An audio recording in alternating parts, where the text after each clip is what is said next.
Hello friends, हम पढ़ रहे हैं कक्षा 10th NCERT math chapter number 3.4। अभी तक हमने चैप्टर नंबर 3.3 तक कंप्लीट सॉल्यूशन कर लिया है। यदि आपने अभी तक नहीं देखा है तो प्लीज़ पहले वो जाकर देख आएँ ताकि आपको आगे की जो क्वेश्चन है वो आसानी से समझ में आ सके। तो फ्रेंड्स, आज की वीडियो के अंदर हम देखने वाली हैं प्रश्नावली 3.4 का क्वेश्चन नंबर फर्स्ट। और आज मैं बता दूं कि आज का वीडियो बड़ा ही इंटरेस्टेड और मज़ेदार होने वाला है, क्योंकि आज की वीडियो के अंदर हम सीखने वाले हैं विलोपन विधि से इक्वेशन को हल करना। ठीक है, आज का हमारा पार्ट रहेगा विलोपन विधि से इक्वेशन को हल करना। इससे पहले वाली वीडियो के अंदर हमने सीखा था कि प्रतिस्थापन विधि से इक्वेशन को हल कैसे किया जाता है। तो देखिए, आई सपोज कि आप ये तो जान ही गए होंगे कि प्रतिस्थापन विधि से हल कैसे किया जाता है। अब सीखेंगे हम विलोपन विधि। तो सबसे पहले देखिए फ्रेंड्स, क्वेश्चन दिया है। क्वेश्चन नंबर फर्स्ट कहता है कि निम्न समीकरणों को विलोपन तथा प्रतिस्थापन विधि से हल करना है। अर्थात इसके अंदर आपको प्रतिस्थापन और विलोपन दोनों का यूज करना है। तो देखिए, सबसे पहले हम इसमें किसका यूज करेंगे, विलोपन का। तो देखिए फ्रेंड्स, विलोपन के लिए क्या होता है कि आपको देखो, प्रतिस्थापन में हम क्या करते थे। प्रतिस्थापन में हम एक से मान निकालते थे और दूसरे में रखते थे।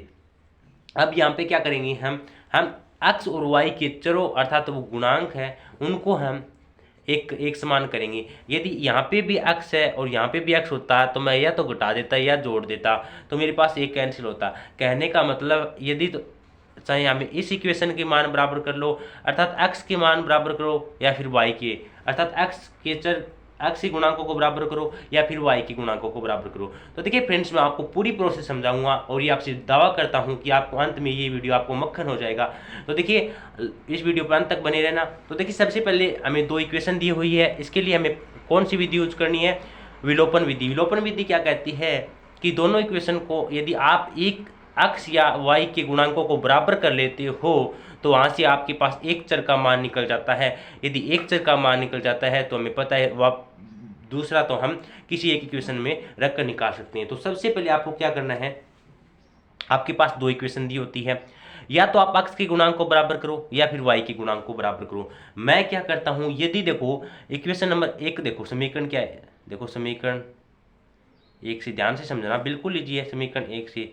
समीकरण एक क्या है, x प्लस वाई बराबर 5। यदि मैं y को 3 से अर्थात इस इक्वेशन को 3 से मल्टीप्लाई कर दूं तो ये क्या बन जाएगा, एक बार सोचना। 3x प्लस 3y बराबर 3 पंजा 15। ये 3y बन गया ना, यहाँ भी 3y आ जाएगा, अर्थात ये भी 3y ये भी 3y, अर्थात इसका y वाला गुणांक मैंने बराबर कर लिया। क्या कर लिया, y वाला गुणांक बराबर कर लिया। तो अब मुझे पता है कि यदि मैं इसे घटाऊंगा या फिर जोड़ूंगा, वो हम उसके चिन्ह के अकॉर्डिंग करेंगे। जो माइनस मिलेगा तो यदि विपरीत चिन्ह मिलेंगे तो हम उसे जोड़ देंगे, अर्थात सेम चिन्ह मिलेंगे तो उसे घटा देंगे। वो आपको एक बार चिंता करने की आवश्यकता नहीं। आपको यहाँ तक समझना है कि सबसे पहले आपको x या y का गुणांक सेम करना है। मैंने y का गुणांक सेम किया, अर्थात तो मुझे पता है कि यहाँ पे 3 है, तो इस इक्वेशन को मैं 3 से गुणा कर दूँ तो मेरे पास क्या आ गई, 3x 3y बराबर 15। तो इक्वेशन नंबर फर्स्ट ये होगी मान लो हमारी, ठीक है। और इक्वेशन नंबर सेकंड क्या है, 2x माइनस 3y बराबर में 4। तो देखिए सेकंड इक्वेशन ये है। अब बताओ फ्रेंड्स, क्या इन दोनों में y का गुणांक सेम नहीं हो गया क्या। तो विलोपन विधि हमें यही बताती है कि सबसे पहले मेरे लिए आप y या x का एक गुणांक बराबर करो, फिर आप या तो इक्वेशन को घटाओ या फिर जोड़ो, तो आपको एक चर का मान मिलेगा। तो मैं क्या करता हूँ, यहाँ से देखिए, यहाँ पे देखो हमने y का गुणांक बराबर किया और यहाँ पे प्लस है और ये माइनस है। यदि चिन्ह विपरीत हो तो हम इसे जोड़ देंगे, अर्थात समीकरण आपको लिखना है, समीकरण 1 व 2 को जोड़ने पर, समीकरण 1 व 2 को जोड़ने पर, समीकरण 1 व 2 को जोड़ने पर। तो हमें पता है फ्रेंड्स, अब हम जोड़ेंगे तो क्या आएगा मेरे पास, 3x और 2x कितना होता है फ्रेंड्स, 5x होता है। और 3y में से और माइनस का 3y जोड़ेंगे तो क्या हो जाता है, 0 हो जाता है। अर्थात 3 में देखो मैं कहूँ -3y में +3y जोड़ना है तो क्या आएगा फ्रेंड्स, 0 आएगा। तो अर्थात ये 0 आ गया। 15 और 4 कितना होता है फ्रेंड्स, 19 होता है। क्या आ गया मेरे यहाँ से मेरे पास आ गया 5x बराबर 19। मुझे तो x की वैल्यू चाहिए क्योंकि मुझे तो एक चर की मान चाहिए। तो देखिए 5 गुणा में था, इधर भेजूंगा तो भाग में आ जाएगा। ये क्या आ गया, x = 19/5। इसे मान लो कि क्वेश्चन नंबर 3 दे देती है। तो देखिए फ्रेंड्स, यहाँ तक यदि आपको समझ में आया तो एक लाइक जरूर करना। अब देखिए क्या है कि x बराबर आ गया 19/5।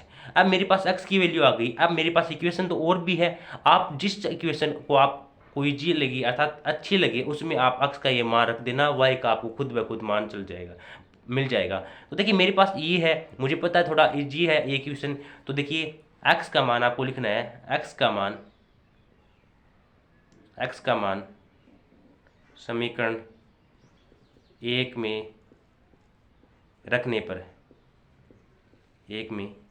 पर, तो देखिए समीकरण 1 क्या है मेरे पास फ्रेंड्स, x की जगह तो क्या रखना है, मैं लिख लेता हूँ एक बार, x प्लस वाई बराबर 5।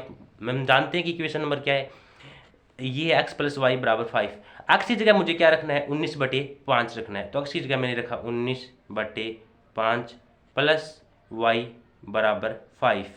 तो मुझे पता है फ्रेंड्स यहाँ से क्या आएगा, मुझे तो y की वैल्यू चाहिए, और ये 19/5 प्लस का इधर जाएगा तो माइनस का 19/5 हो जाएगा, और यहाँ से क्या हो जाएगा, ये गायब हो जाएगा क्योंकि मैं इधर लेके चला गया। अब इसका एलसीएम ले लेंगे, ठीक है, एलसीएम लेना आता होगा। देखो इसके नीचे कुछ नहीं है तो 1 मान लिया, इसका एलसीएम कितना आ गया, 5 आ गया, और जब 5 को 5 से मल्टीप्लाई किया 25 माइनस 19, हमने एलसीएम लेना सीख लिया फ्रेंड्स, बिल्कुल ईजी है। 25 में 19 घटाया क्या बचता है फ्रेंड्स, 25 में 19 घटाया 6/5। तो y की वैल्यू क्या आ गई मेरे पास, 6/5 आ गई, और x की वैल्यू कितनी आई मेरे पास, 19/5। तो देखिए मैं यहाँ से क्या लिख दूंगा फ्रेंड्स, x इजिकल टू 19/5 और y इजिकल टू मेरे पास क्या आ गया, 6/5। और यह मुझे दो मान मिल गई, यहाँ से क्या मिल गई, x और y के दो मान मिल गए थे। अब देखो हमने प्रतिस्थापन विधि से भी मान निकाला, विलोपन विधि से भी मान निकाला। ये जो हमने प्रोसेस की है ना इतनी, x और y के गुणांकों को बराबर करना, ये हमारी कहलाती है विलोपन विधि। तो फ्रेंड्स बिल्कुल इजी है दोनों विधि, प्रतिस्थापन भी इजी है, विलोपन भी इजी है। तो फ्रेंड्स देखिए x और y का मान यहाँ से मिला, यदि हम इसी इक्वेशन से प्रतिस्थापन का भी मान निकालते तो भी हमें मान मिलता। दोनों इजी है, दोनों इंपॉर्टेंट। आपको ये कंडीशन दी जाएगी या तो आप विलोपन से हल करो या फिर प्रतिस्थापन से। यदि आपको कोई कंडीशन नहीं दी जाती है तो आप अपनी मन चाहे उस आपको अच्छी लगी उस विधि से हल कर लेना। तो फ्रेंड्स ये थी आपकी विलोपन विधि। इसके सेकंड पार्ट अर्थात इसका पार्ट नंबर 2 भी देखेंगे, वहाँ आपको और अच्छी तरह समझ में आ जाएगी। लेकिन यदि इसका पार्ट नंबर 1 समझ में आया है तो आप इस वीडियो को लाइक जरूर करना, और जो यदि चैनल पर नहीं है तो चैनल को सब्सक्राइब भी कर लेना, और जो पास में बेल आइकन है उसे भी प्रेस कर लेना ताकि आने वाली सभी वीडियो का नोटिफिकेशन आपको मिलते रहे। तो फ्रेंड्स देखिए मैंने अपना 100% योगदान दिया, यदि आप भी अपना 100% योगदान दोगे तो आपको कोई सीखने से रोकने वाला नहीं है। तो चलिए फ्रेंड्स अब चलते हैं इसके पार्ट नंबर 2 पर। तो फ्रेंड्स ये रहा इसका पार्ट नंबर 2। देखिए सेम पहले वाले का जैसा ही है, इंपॉर्टेंट है। देखिए यहाँ से एक क्वेश्चन पक्का आना है फ्रेंड्स। तो देखिए सबसे पहले आपको हल करने के लिए आपको दो इक्वेशन दी होती है। तो यहाँ पे हमें इक्वेशन दी गई है 3x + 4y = 10, 2x - 2y = 2, और हमें विलोपन विधि से हल करना है। तो सबसे पहले आपको इसके गुणांकों को देखना है कि देखो मैं 3x और 2y को भी मल्टीप्लाई कर सकता हूँ। देखो इसको कैसे, देखो 3x और 2x को गुणांकों को भी सेम कर सकता हूँ। वो कैसे सेम कर सकता हूँ फ्रेंड्स से, कि यहाँ इसको मैं 3 से गुणा कर दूं और इसको 2 से गुणा कर दूं। लेकिन मुझे पता है कि यदि इस x वाले गुणांक को मैं बराबर करता हूँ तो मेरे पास दो इक्वेशन को गुणा करना पड़ता है मुझे। लेकिन हमें टाइम की बचत रखनी है और हमें जो इजी मेथड है वो सीखना है। लेकिन आप जो चाहे जिस x का गुणांक भी सेम कर सकते हैं, y के गुणांक का भी सेव कर सकते हैं। तो देखिए क्या मैं इस इक्वेशन को 2 से गुणा कर दूं तो यहाँ 4 नहीं बन जाएगा क्या, फिर y का गुणांक सेम नहीं हो जाएगा क्या, हो जाएगा फ्रेंड्स। यदि आप चाहें तो इससे भी कर लेना, ठीक है, दोनों से मान बराबर आना है। तो देखिए 3x + 4y = 10 है। तो देखिए समीकरण 2 को आपको लिखना है, समीकरण 2 को 2 से गुणा करने पर, 2 से आपको लैंग्वेज अच्छी तरह लिख के आनी है फ्रेंड्स, क्योंकि आपको लैंग्वेज का नंबर मिलेगा। आपको लिखने का तरीका ऐसा होना चाहिए कि एग्जामिनर पर आपके लिखने का इफेक्ट बहुत फर्क हो।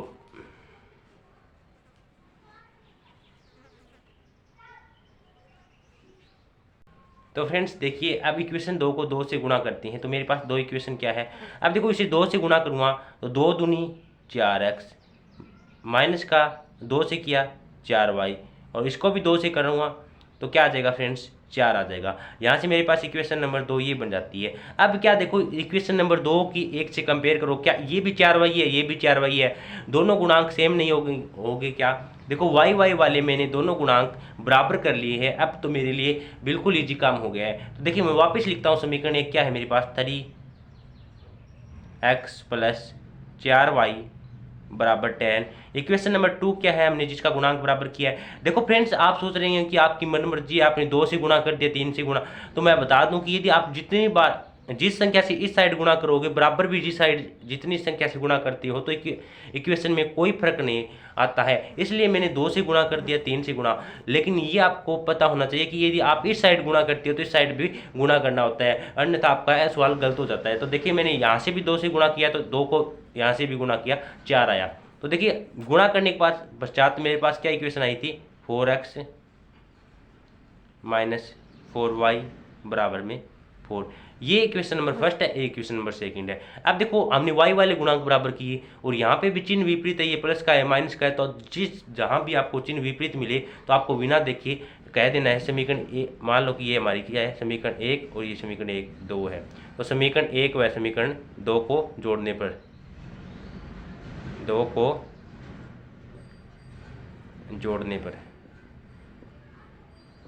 जोड़ने पर क्या करेंगे, जोड़ेंगे। तो फ्रेंड्स देखिए यहाँ से क्या हो जाएगा, हमें पता है इसको जोड़ेंगे तो 4y और माइनस का 4y ये तो 0 हो जाएगा। 3x और 4x कितना होता है, 7x आ गया। 10 और 4 कितना होता है फ्रेंड्स, 14 होता है। मुझे तो x की वैल्यू चाहिए, और ये 7 गुणा में इधर जाएगा तो भाग में, तो 7 यहाँ से गायब हो जाएगा। जब 14 के अंदर 7 का भाग दिया, 2 आ गया। x की वैल्यू क्या आ गई फ्रेंड्स, मेरे पास 2 आ गई। अब देखिए x की वैल्यू आ गई, अब x की वैल्यू आप जहाँ चाहें वहाँ रख सकते हैं, इक्वेशन नंबर फर्स्ट में भी रख सकते हैं, इक्वेशन नंबर सेकंड में भी रख सकते हैं।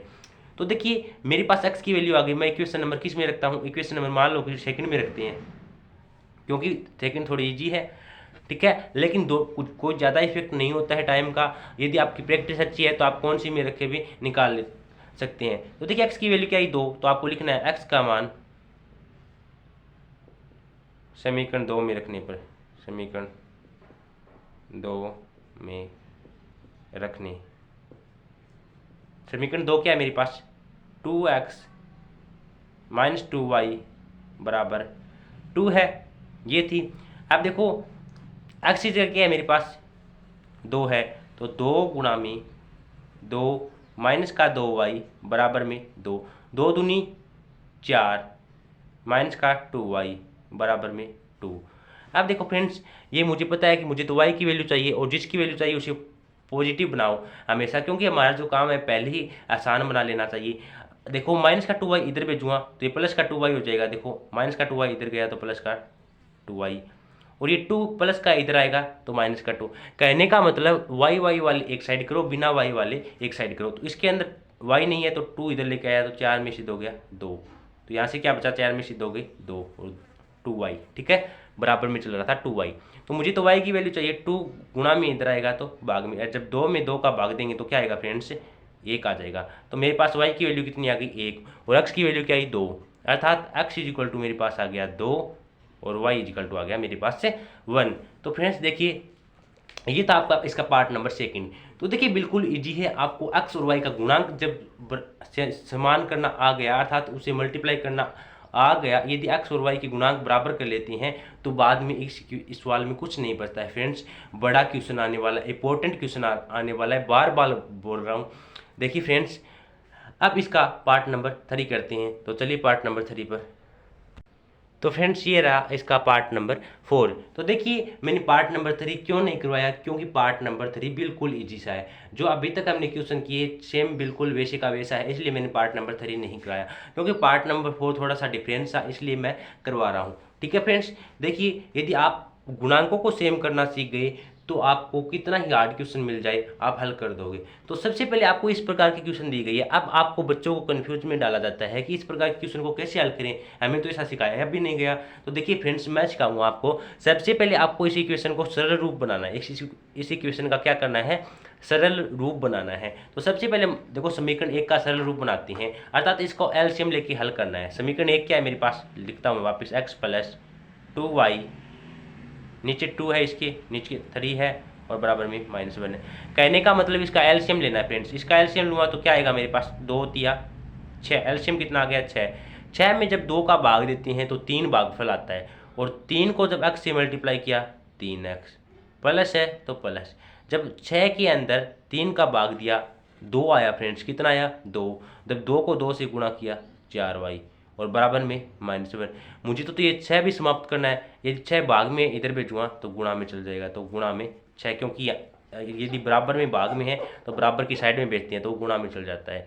तो यहाँ से फ्रेंड्स क्या आ जाएगा मेरे पास इक्वेशन, देखिए मैं हल करके लिखता हूँ, 3x + 4y, और ये क्या है माइनस का 6 बराबर में 6 एकम 6 माइनस का, तो ये हो गई हमारी इक्वेशन नंबर फर्स्ट। तो देखिए सेम पहले वाले क्वेश्चन की तरह बन गई हमारी इक्वेशन। इसी प्रकार हम सेकंड को भी बनाते हैं इस समीकरण 2 से। पहले आपको इस रूप को सरल रूप में बनाना है। देखो फ्रेंड्स क्या है सेकंड, x - y/3 बराबर 3, तो इसका भी एलसीएम लेते हैं। इसके नीचे कुछ नहीं है तो 1 मान लेते हैं। इसका एलसीएम कितना आ गया 3, 3 के अंदर 1 का भाग दिया 3 आता है फ्रेंड्स, अर्थात 3 आया, 3 को x से मल्टीप्लाई किया 3x, माइनस है तो माइनस, 3 के अंदर 3 का भाग दिया 1, 1 को y से मल्टीप्लाई किया y, बराबर में 3। अब मुझे पता है इस 3 को भी गायब करना है, ये 3 भाग में इधर भेजूँगा तो गुणा में चला जाएगा। हम ये जानते हैं छोटी चीज़ें फ्रेंड्स, और इनके बिना हमारा सवाल है वो अधूरा है। तो देखिए 3x - y, 3 तिये 9, ये मेरे पास इक्वेशन नंबर सेकंड आ गई। क्या अब ये आसान नहीं है करना आगे? तो देखिए फ्रेंड्स अब इसे हल करते हैं। मेरे पास इक्वेशन नंबर फर्स्ट ये आ गई, इक्वेशन नंबर सेकंड ये आ गई। अब क्या करते हैं फ्रेंड्स, अब इससे x और y के मान निकालते हैं। तो फ्रेंड्स अब देखो मैंने जो दोनों इक्वेशन को एक साथ लिख लिया है। तो जब हमने सरल किया तो इक्वेशन मुझे कुछ इस प्रकार प्राप्त हुई, तो वो उनको लिख लिया। अब बताओ क्या अब इनको गुणांक को बराबर करना पड़ेगा फ्रेंड्स हमको? तो नहीं करना पड़ेगा, क्योंकि जैसे ही हमने सरल की तो इनका गुणांक हमें समान ही मिला, 3x मिला। अब देखो यहाँ पे क्या है, चिन्ह क्या है फ्रेंड्स, समान है तो हम घटा देंगे। समीकरण 1 व 2 को घटाने पर आपको क्या लिखना है, समीकरण 1 व 2 को घटाने पर, समीकरण 1 व 2 को घटाने पर, तो फ्रेंड्स 1 में से 2 घटाएंगे तो क्या हो जाएगा, ये इससे कैंसिल हो जाएगा। क्या हो जाएगा फ्रेंड्स, ये इससे कैंसिल हो जाएगा। पता है घटाने पर चिन्ह चेंज हो जाता है, ये माइनस का हो जाता है और ये प्लस का और ये माइनस का। तो देखो 3 से 3 कैंसिल हो गया, 4 और 1 y कितना हो गया फ्रेंड्स, ये होगा 5y। मेरे पास कितना हो गया 5y, और माइनस का 6 और माइनस का 9 कितना हो गया फ्रेंड्स, माइनस का 15। ठीक है, अब देखिए ये आ गया मेरे पास 5y बराबर -15। मुझे तो y की वैल्यू चाहिए, इसके साथ 5 गुणा में इधर भेजूंगा तो ये भाग में चला जाएगा, तो यहाँ से 5 क्या हो जाएगा, गायब हो जाएगा। जब 15 के अंदर 5 का भाग दिया तो फ्रेंड्स माइनस का 3, 5 दिए 15, तो y की वैल्यू मेरे पास कितनी आ गई फ्रेंड्स, 3 आ गई। अब ये y का मान मैं किसी इक्वेशन में रख लूँ, मान लो कि समीकरण 2 में रखने पर, तो देखो y का मान समीकरण 2 में रखने पर, तो y का मान समीकरण 2 पे रखना है। तो समीकरण 2 क्या है, मैं लिख लेता हूँ, 3x - y बराबर 9। ठीक है, तो y की जगह क्या रखना है, -3, तो 3 × x माइनस y की जगह क्या रखना है, जब भी आपके पास माइनस की वैल्यू हो तो उसे ब्रैकेट में रखना। तो देखो माइनस पहले ही था और एक माइनस हो रहा है, तो माइनस माइनस प्लस हो जाएगा, 3 बराबर में 9, और ये प्लस का 3 इधर जाएगा तो माइनस का 3। 9 में से 3 गया फ्रेंड्स, क्योंकि ये 3 प्लस का था, मैंने इधर भेज दिया। 9 में से 3 गया 6, और इधर क्या बचा 3x। मुझे तो x की वैल्यू चाहिए फ्रेंड्स, इसके साथ 3 गुणा में है तो इधर भेजूँगा तो ये भाग में, 3 दूनी 6, तो x का मान कितना आ गया मेरे पास 2।